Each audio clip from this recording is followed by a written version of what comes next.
dans le domaine de la stratégie, de la manipulation et de la recherche incessante du succès. Un guide intemporel et controversé fascine et déconcerte les lecteurs depuis des siècles.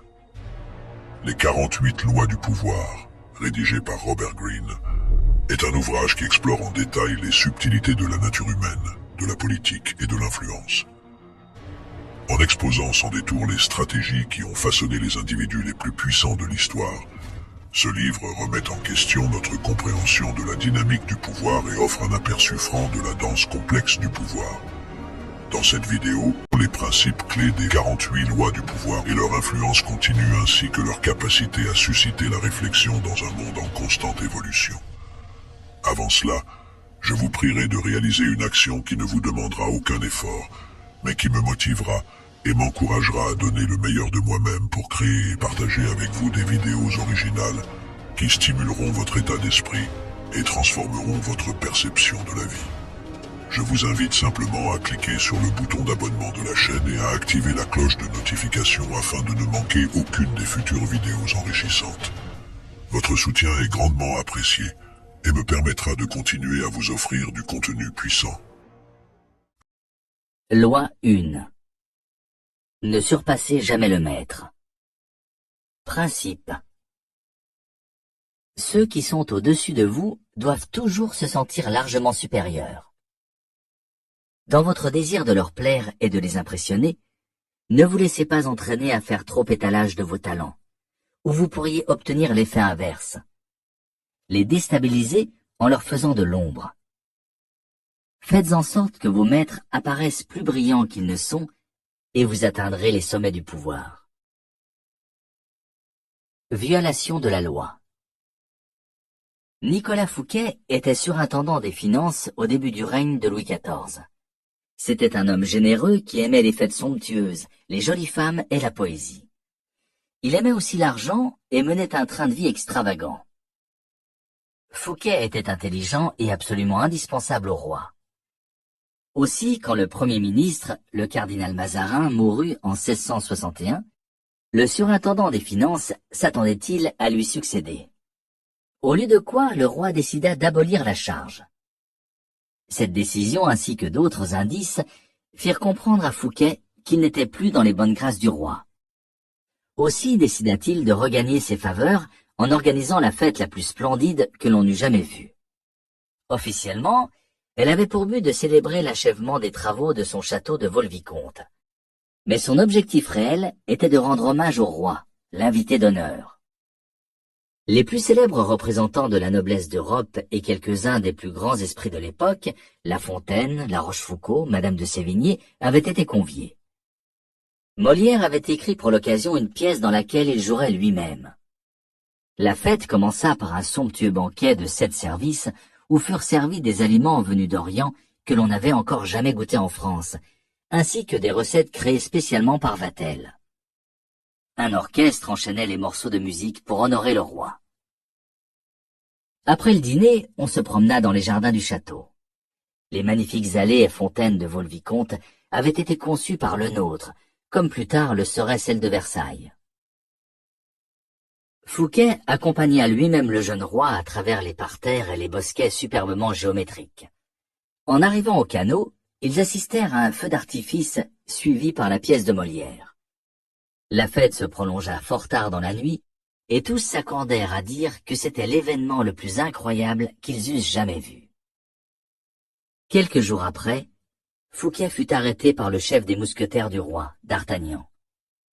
3 mois plus tard, il était accusé d'avoir détourné l'argent de l'État. En fait, la plus grande partie de cet argent avait été versée avec l'accord du roi et en son nom. Fouquet fut condamné à la confiscation de tous ses biens et au bannissement hors du royaume, puis sa peine fut commuée en emprisonnement à vie. Il mourut à Pignerol, une lointaine place forte des Alpes. Interprétation. Louis XIV, le roi Soleil, était un homme fier et arrogant, qui exigeait d'être constamment au centre de l'attention. Il ne pouvait souffrir d'être surpassé en somptuosité par quiconque, et encore moins par son surintendant des finances. Pour succéder à Fouquet, Louis XIV choisit Jean-Baptiste Colbert, un homme d'une avarice notoire, connu pour donner les réceptions les plus sinistres de Paris. Colbert s'assura que tout l'argent du trésor passait entre les mains du roi. Ainsi financé, Louis XIV se fit construire un palais encore plus magnifique que celui de Fouquet, le grandiose château de Versailles, sur les plans des mêmes architectes, décorateurs et jardiniers que lui, et il y organisa des fêtes encore plus extravagantes que celles qui avaient coûté à Fouquet sa liberté. Examinons la situation. Le soir de la fête, en présentant au roi spectacle sur spectacle, chacun plus magnifique que le précédent, Fouquet s'imaginait faire preuve de sa loyauté et de son dévouement. Non seulement il croyait rentrer dans les bonnes grâces de Louis XIV, mais il pensait que le bon goût, le réseau de relations et la popularité dont il faisait montre le rendraient indispensable au roi, et convaincrait celui-ci qu'il ferait un excellent Premier ministre. Or, à chaque nouveau spectacle, à chaque sourire appréciateur des invités, Louis XIV s'imaginait voir ses propres amis et ses sujets plus séduits par le surintendant des finances que par lui-même, et Fouquet en train de lui voler sa richesse et son pouvoir. Plutôt que de flatter son hôte, ces fastes étaient une offense à la vanité du roi. Bien sûr, Louis XIV ne l'aurait jamais avoué, mais il s'empara du premier prétexte venu pour se débarrasser de celui qui lui avait, par maladresse, fait craindre pour son prestige. Tel est le sort, sous une forme ou sous une autre, de tous ceux qui égratignent la confiance en soi du maître, portent atteinte à sa vanité ou le font douter de sa prééminence. Le 17 août, à 6 heures du soir, Fouquet était le roi de France. À 2 heures du matin, il n'était plus rien. Voltaire, 1694-1778, le siècle de Louis XIV. Respect de la loi. Au début du XVIIe siècle, l'astronome et mathématicien italien Galilée se trouvait dans une situation précaire. Il dépendait de la générosité des grands pour financer ses recherches. C'est pourquoi, comme tous les savants de la Renaissance, il dédiait parfois ses inventions et découvertes aux mécènes de son temps. C'est ainsi qu'il offrit au duc de Gonzague le compas de proportion, compas à usage militaire qu'il avait amélioré. Puis, 9 ans plus tard, c'est aux Médicis qu'il dédicaça le traité expliquant l'utilisation de ce compas. Les princes se souciaient peu de l'intérêt de la découverte, mais ils se montraient reconnaissants de l'attention, ce qui valait à Galilée, qui vivait de cours particuliers donnés aux membres de l'aristocratie, davantage de riches étudiants. Cependant, comme ces mécènes avaient l'habitude de le récompenser par des cadeaux et non par de l'argent, Galilée vivait dans une précarité constante. Il se dit alors qu'il devait exister un meilleur moyen. En 1610, Galilée découvrit les satellites de Jupiter. Au lieu de répartir l'honneur de cette découverte entre ses différents protecteurs, comme par le passé, donnant à l'un sa lunette astronomique, dédicaçant un livre à l'autre, etc., il décida de se concentrer exclusivement sur les Médicis pour la raison suivante. Peu de temps après avoir fondé la dynastie, Côme l'Ancien avait fait de Jupiter, le plus puissant des dieux, le symbole de la maison des Médicis. Symbole d'un pouvoir qui, bien au-delà de la politique et de la banque, les reliait à la Rome antique et à ses divinités. Galilée présenta donc sa découverte astronomique comme un événement cosmique célébrant la grandeur des Médicis. Les astres médicéens, les satellites de Jupiter, se seraient d'eux-mêmes offerts à son télescope au moment où Côme II ceignait la couronne ducale, annonça-t-il. Le nombre des satellites, 4, correspondait aux 4 Médicis. Côme II avait 3 frères. Et les satellites tournaient autour de Jupiter comme ses 4 fils autour de Côme l'Ancien, le fondateur de la dynastie. Plus qu'une coïncidence, c'était la preuve apportée par les cieux eux-mêmes de la céleste ascendance des Médicis. Après leur avoir dédié sa découverte, Galilée fit exécuter un tableau représentant Jupiter assis sur un nuage, avec 4 étoiles en cercle autour de lui, et présenta cette œuvre à Côme II. Résultat, Côme II fit aussitôt de Galilée le philosophe et mathématicien officiel de sa cour, avec un plein salaire. Pour un savant, c'était une jolie réussite. Le temps où il devait quémander auprès de mécènes était révolu. Interprétation. Sa nouvelle stratégie avait valu à Galilée plus que toutes les années passées à la merci de ses mécènes. La raison en est simple. Tous les maîtres veulent paraître les plus brillants. Peu leur importe vérité et invention scientifique. Seul compte pour eux leur propre renom et leur propre gloire. Galilée flattait infiniment plus les Médicis en liant leur nom aux forces cosmiques qu'en faisant d'eux les patrons de quelques nouvelles découvertes de la science. Les savants ne sont pas épargnés par les caprices des mécènes et les vicissitudes de la vie à la cour. Ils ne sont que des courtisans parmi d'autres, gravitant autour de ceux qui tiennent les cordons de la bourse. Et la puissance de leur intellect peut créer chez leur maître un malaise, l'impression de n'être là que comme bailleur de fonds, un rôle obscur et sans prestige. Or, celui qui permet la réalisation d'un grand projet se voudrait créatif et puissant, plus important que le résultat obtenu en son nom. Au lieu d'une impression de malaise, il faut lui donner la gloire. Galilée, lui, n'a pas défié l'autorité intellectuelle des Médicis avec sa découverte. En aucune façon, ils ne se sont sentis inférieurs.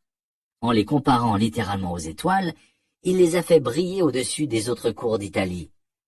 Loin de surpasser le maître, il a fait en sorte que le maître surpasse tout le monde. Les clés du pouvoir.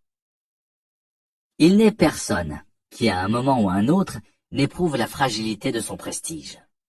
Quand vous dévoilez au monde vos talents, vous suscitez naturellement envie, ressentiment et autres sentiments inavouables. Il faut vous y attendre. Vous ne pouvez évidemment passer votre vie à vous soucier de la mesquinerie des autres. Cependant, avec ceux qui sont au-dessus de vous, montrez-vous avisés. Dans les sphères du pouvoir, surpasser le maître est peut-être la pire erreur qui soit. N'allez pas croire que la vie a changé depuis l'époque des Médicis et celle de Louis XIV. Ceux qui atteignent les sommets sont comme les rois et les reines. Ils veulent se sentir en sécurité dans leur position et supérieurs en intelligence, esprit et charme à ceux qui les entourent. Croire qu'en faisant montre de vos talents, vous allez gagner l'affection du maître est une erreur fatale mais courante. Celui-ci peut feindre de vous apprécier, mais à la première occasion, il vous remplacera par quelqu'un de moins intelligent, moins séduisant, moins célèbre, exactement comme Louis XIV a remplacé le brillant Fouquet par le terne Colbert. Et comme Louis XIV, il n'en admettra pas la raison véritable, mais se servira d'un prétexte pour se débarrasser de vous. Cette loi implique 2 règles que vous devez comprendre. La première est qu'il peut vous arriver de faire involontairement de l'ombre à un maître en étant simplement vous-même. Il en est, en effet, dont le complexe d'infériorité est particulièrement sensible. À vous alors d'en venir à bout à force de discrétion. Nul n'était aussi comblé par la nature qu'Astor III Manfredi, prince de Faenza. C'était le plus charmant des jeunes princes d'Italie, apprécié de ses sujets pour son ouverture d'esprit et sa générosité. En 1500, César Borgia mit le siège devant Faenza. Quand la ville se rendit, les habitants s'attendaient au pire de la part du cruel Borgia, qui cependant décida de l'épargner. Il se contenta d'occuper la forteresse sans procéder à aucune exécution et autorisa le prince Manfredi, alors âgé de 18 ans, à rester à Faenza avec sa cour totalement libre. Quelques semaines plus tard, pourtant, Manfredi était arrêté et enfermé dans une prison romaine. Et 1 an après, son corps fut repêché dans le Tibre, une pierre au cou. Borgia justifia cet acte horrible par des accusations de trahison et de conspiration totalement infondées. Mais le vrai problème était sa vanité notoire et son manque de confiance en lui-même. Le jeune homme l'avait surpassé sans le moindre effort. Les dons naturels de Manfredi, sa simple présence, rendaient Borgia moins séduisant, moins charismatique. La leçon est simple. Si vous ne pouvez vous empêcher de traîner tous les cœurs après vous, apprenez à éviter de tels monstres de vanité. Ou trouvez le moyen de mettre vos qualités sous le boisseau lorsque vous êtes en compagnie d'un César Borgia. Seconde règle. Parce que le maître vous aime, ne vous imaginez pas que vous pouvez vous permettre n'importe quoi. On pourrait écrire des livres entiers sur tous les favoris tombés en disgrâce pour s'être crus intouchables et avoir osé surpasser leur bienfaiteur. Le favori de Hideyoshi Toyotomi, ministre des Affaires suprêmes du Japon à la fin du XVIe siècle, s'appelait Sen no Rikyu. La cérémonie du thé était alors devenue une obsession au sein de la noblesse japonaise. Sen no Rikyu, un des plus proches conseillers de Hideyoshi, avait été l'un des premiers maîtres de thé à en fixer les règles, ce qui lui avait valu d'être honoré dans tout le pays. Il disposait même d'appartements privés au palais. Pourtant, en 1591, Hideyoshi lui ordonna de se faire seppuku, de se suicider. On découvrit plus tard la raison de ce brusque revers de fortune. Rikyu, d'origine modeste, avait fait faire une statue de lui-même en sandales, un signe aristocratique, et l'avait fait placer à l'étage supérieur d'un portique du Daitokuji, le principal temple de Kyoto. Pour Hideyoshi, Rikyu avait perdu tout sens de la mesure. S'il avait les mêmes droits que les membres de la plus haute noblesse, c'était à son maître seul qu'il le devait. Mais il avait oublié cela, et en était venu à s'en attribuer tout le mérite. Ayant surestimé sa propre importance de manière impardonnable, il le paya de sa vie. Rappelez-vous ceci. Ne considérez jamais votre position comme acquise, et ne vous laissez jamais étourdir par les faveurs qu'on vous a accordées. Conscient du danger d'éclipser votre maître, vous pouvez tourner cette loi à votre avantage. Tout d'abord, flattez son orgueil. La flatterie ouverte, pour efficace qu'elle soit, a ses limites. Lourde, voire grossière, elle risque de déplaire aux autres courtisans. Une flagornerie plus discrète est beaucoup plus puissante. Si vous êtes plus intelligent que lui, par exemple, prétendez le contraire. Faites en sorte qu'il apparaisse plus intelligent que vous. Jouez les naïfs. Faites appel à son expérience. Commettez de petites fautes qui ne vous feront pas de tort, mais vous donneront l'occasion de solliciter son aide. Les maîtres adorent ce genre de requête. Un maître dont l'expérience ne vous apporte rien peut vous en tenir rigueur. Si vos idées sont plus créatives que les siennes, attribuez-les lui, et si possible en public. Présentez le conseil que vous donnez comme un écho du sien. Si vous avez plus d'esprit que votre maître, vous pouvez jouer les fous du roi, mais ne le faites pas apparaître froid ni guindé en comparaison. Si nécessaire, mettez une sourdine et trouvez des moyens de le faire passer pour la source de la gaieté et du divertissement. Si vous êtes naturellement plus sociable que lui et plus charismatique, prenez soin de ne pas être le nuage qui l'obscurcit aux yeux des autres. Il doit rester le centre de l'attention générale, le soleil autour duquel le monde entier gravite, irradiant sa puissance et sa splendeur. Si vous êtes appelé à le distraire, montrez-lui vos imperfections et vous attirerez sa sympathie. Toute tentative pour l'impressionner par votre grâce et votre générosité peut en revanche se révéler fatale.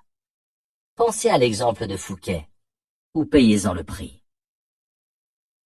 Dans toutes ces situations, ce n'est pas faire preuve de faiblesse que de déguiser vos forces si cela vous conduit au pouvoir. En laissant les autres vous surpasser, vous gardez le contrôle de la situation au lieu d'être le jouet de leur complexe. Tout cela tournera à votre avantage le jour où vous déciderez de vous élever de votre état d'infériorité. Si, comme Galilée, vous pouvez accroître encore le lustre de votre maître, alors vous serez vu comme un envoyé des dieux et immédiatement promu. Image. Les étoiles dans le ciel. Il ne peut y avoir qu'un soleil à la fois. N'obscurcissez jamais sa lumière. Ne rivalisez pas avec son éclat. Au contraire, fondez-vous dans le ciel et trouvez les moyens de faire briller d'un éclat plus vif l'étoile du maître. Autorité. Se bien garder de vaincre son maître. Toute supériorité est odieuse, mais celle d'un sujet sur son prince est toujours folle ou fatale. C'est une leçon que nous font les astres, qui bien qu'ils soient les enfants du soleil et tout brillants, ne paraissent jamais en sa compagnie. Balthazar Gracian, 1601-1658, l'homme de cour, traduit par Amelot de la Houssaye. A contrario. Inutile de craindre de vexer chaque personne que vous rencontrez, mais votre cruauté doit être sélective. Si votre supérieur est une étoile moribonde, il n'y a rien à craindre à lui faire de l'ombre. Ne vous montrez pas clément. Votre maître n'a pas eu de scrupules lors de son ascension implacable vers les sommets. Jaugez sa force. S'il est faible, hâtez discrètement sa chute. Montrez-vous plus charmant, plus élégant, plus compétent que lui à des moments clés. S'il est chancelant et prêt à tomber, laissez faire. Ne prenez pas le risque d'achever un supérieur affaibli, cela pourrait apparaître cruel ou malveillant. En revanche, si votre maître est en position de force et que vous vous savez plus compétent que lui, attendez votre heure. Il est dans l'ordre des choses que son pouvoir s'amenuise et s'éteigne. Votre maître chutera un jour, et si vous jouez bien, vous lui survivrez et le surpasserez. Tout change. Les 48 lois du pouvoir nous rappellent de manière brutale que le pouvoir, avec toutes ses complexités, demeure une force durable qui influence nos vies tant sur le plan personnel que professionnel. Que nous aspirions à obtenir le pouvoir, à comprendre sa dynamique, ou simplement à naviguer dans les eaux périlleuses des interactions humaines, les lois énoncées par Green fournissent des informations inestimables. Il devient évident que la quête et la manipulation du pouvoir constituent un jeu complexe dont les conséquences sont considérables. La manière dont nous choisissons d'appliquer les connaissances contenues dans ces lois définit en fin de compte notre boussole morale et l'héritage que nous laissons derrière nous. En fin de compte, ce ne sont pas les lois elles-mêmes, mais nos choix dans leur mise en pratique qui déterminent véritablement l'étendue de notre pouvoir dans le monde. Je vous remercie d'avoir visionné cette vidéo jusqu'à la fin. J'espère sincèrement que vous l'avez appréciée et qu'elle vous a été précieuse. Si tel est le cas, n'hésitez pas à lui donner un pouce bleu, à mettre en commentaire la loi qui vous a intrigué. Partagez la vidéo avec vos amis. Et si vous n'êtes pas encore abonné à ma chaîne, je vous invite à le faire dès maintenant en cliquant sur le bouton s'abonner. Afin de continuer à nourrir votre état d'esprit et à transformer votre vie, je vous encourage également à parcourir les autres vidéos qui s'affichent dans les différents cadres ici. Je vous donne rendez-vous dans la prochaine vidéo. À bientôt.